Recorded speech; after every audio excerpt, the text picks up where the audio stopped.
Hayes Permar here for Sports Channel 8. The Carolina Hurricanes have lost 4 games in a row right after they were in the wild card picture. We're not giving up hope, but we also need help when we talk about the Hurricanes. So we turn to the guys in section 328. Derek, Mike, how are you guys doing? We are phenomenal, Hayes Permar, and it's so fun to see you in a sports jacket and wearing pants. Let's get down to business. Before we get down to the business of what's wrong with the Canes, let's talk about what's right with the Canes, and that is a great ticket pricing deal that everybody can take advantage of, and season ticket holders can take even more advantage of. Tell me about the details of it. I know it's next Tuesday against the Flyers, January 31st. What are the details? The details are this. Coming back off the All Star break, it's going to be a, dare I say, pivotal game against the Philadelphia Flyers, one of those teams that we're battling against in the playoffs. And the Canes basically said, we are going to fill this place with Carolina Hurricanes fans. So they opened it up. Season ticket holders get these center ice tickets in the lower bowl downstairs. It went out to the general public today. If you were not a season ticket holder outside of the kind of center ice area, $27 tickets all downstairs. Once those are all full, you'll be able to get $27 seats upstairs. It's going to be an absolutely beautiful thing. Looking forward to hanging out with 19,000 of my closest friends. Mike, thanks for reading the promo copy. Well done. Derek, is this something cool that the Canes have never done before? Is this them listening to ticket suggestions or season ticket holder suggestions? What is this? Yeah, I think you're right on both. I mean, they've done some offers before where they've done discounted seats downstairs, and they kind of rub some season ticket holders the wrong way, and understandably so. Like, if I'm paying $100 for a ticket and Joe Blow walks up and pays $30, I'm a little less than happy about that. So this is, I truly think it's kind of a happy medium, because season ticket holders got it 1 or 2 days early, and they can still get better seats, and they can still buy them up before the public. So I think it's a good way to accommodate everybody and get some butts in the seats to watch a team that's pretty darn good at home when they're not playing Pittsburgh. Big question on a lot of people's minds. Will you guys be taking advantage of the deal and moving down, or will you be up there in your ivory towers up there in section 328? It's a terrible use of ivory towers. Downstairs do not like us. We are too loud. That's not true. Too bright. So we will stay up in our perch, and we will say things that the FCC will not allow us to say on your show, Hayes. On to more pressing matters, although everybody should remember, Tuesday the 31st, we're going to fill the Falk, as in Justin Falk, fill the Falking Arena, right? What's the hashtag you guys were using exactly? Fill the Falcon PNC. Fill the Falcon PNC. Well done. Much better than PNCU there. Who came up with that?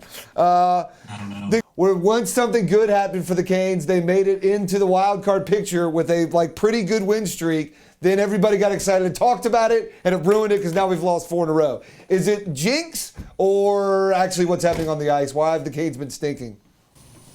I don't think it's a jinx. I think it's a matter of we played some less than great teams at home, and we played well for a bunch of games, but then we just played 4 games against 3 of the best 5 teams in the NHL, and they're, just flaming hot right now. It happens. We lost a few games, but there's a few days off, and we'll come back and get a win against the Kings tomorrow night. So even though it was 4 losses, some uglier than others, I don't think it's time to panic. All right, what's not... Derek's... I'll let you finish, but what's not flaming hot is that take. That's way too mild-mannered and rational to take. What you got, Mike? My sincere apologies. Give me some hot takes on the Canes stinking. Or tell me we're jinxed. Or we need... So aside from somebody jinxing things around here, see. I think the issue is basically the flaming pile of dog poo that is the goaltender that we currently have, who is just giving up, I believe, all of the goals. Cam Ward be the goaltender we all knew he could be, which is a flaming pile of dog crap. Wow. In 7 goals, 6 goals. Again, he's been overworked, and we needed a backup to step up. But geez, oh Pete, when you've got that much momentum, this team's playing that well, you could just see that the team was let down in front of them, because that soft glove hand high goal that we all know and love that Cam's going to let in once per game, he just decided to let in 3 or 4 times a game. That's the hot kind of takes that I like. The homegrown series has been something that the team tried to do this year. It involved food, some T-shirts, music. What's worked and what hasn't worked so far in the homegrown series? We've got 2 down or 3 down, 2 down? 4 down, but thanks for being a good fan. 4 down, 4 to go. and things have been going actually really well. The food's been good. The posters have been really cool. The T-shirts have sold out within minutes. Yeah, T-shirts have been cool. The music? Yeah. Yeah, I mean, I think that's been kind of a letdown because we all want to go out and get all of the good beer and we want to go get the good food, and the only chance we have a chance to do that is in intermission, so no one pays attention to the music. I love the concept. I got to disagree on the food though, Mike. I think the brisket sandwich was good, but the barbecue nachos, it's the same damn nachos we've had for 7 years. Like, yeah, it's kind of cool and it's original to the arena, but that's not a new item for this series. And then the chicken and waffles. It was chicken and waffle cone.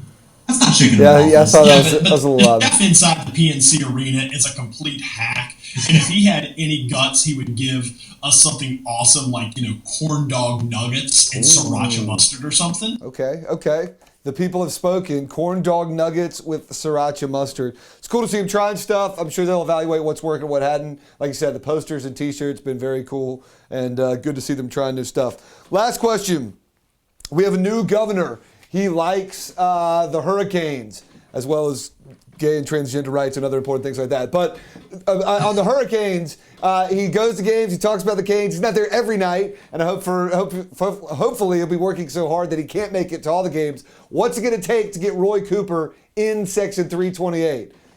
And what I mean by that is, what is Roy Cooper going to have to do to get the invite to Section 328? Of course.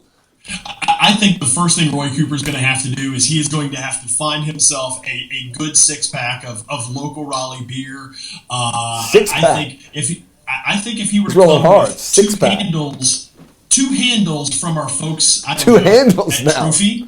Maybe 2 handles of Trophy, shows up to a tailgate and then comes on and wants to play the world champions of the world here in cornhole. If he can last. If he can put up 10 points on the world champs of the world, he may get an invite. Wow, that's big. So he didn't even have to beat you guys. He just has to put up 10. You played a 21, right? When you're the world champs of the world, though, you kind of expect. All right, the gauntlet's been thrown. Roy Cooper, if you want to sit in Section 328, show up and take on these 2 clowns and maybe earn the chance, too. Anything else before make sure to bring handles of beer, not growlers. Because who knows what a growler is? It's a handle of beer. I thought he was going to say handles of vodka or something. I was like, he's got a 6-pack and 2 handles now. Roy Cooper not only has to beat you at cornhole, he has to do so completely blitzed. Somehow, if he does make it to Section 328, which I think is possible, I don't think that's going to be the route that he goes. But regardless, thank you guys for joining us. Thanks for folks at home for listening. You can check these guys out in Section 328 at the games, on Section 328 online. They do the Cheaters Never Win podcast, where you can find it Section 328 or on Sports Channel 8. Derek, Mike, thank you guys for joining us. Enjoy the game tomorrow night versus the Kings at PNC, right? Yes, sir. All right. See you there. Thank you, guys. Talk to you soon. For Sports Channel 8 and Derek and Mike in the Section 328, guys, make sure you remember to go out on the 31st to that game versus the Flyers. For Sports Channel 8, I'm Hayes Permar.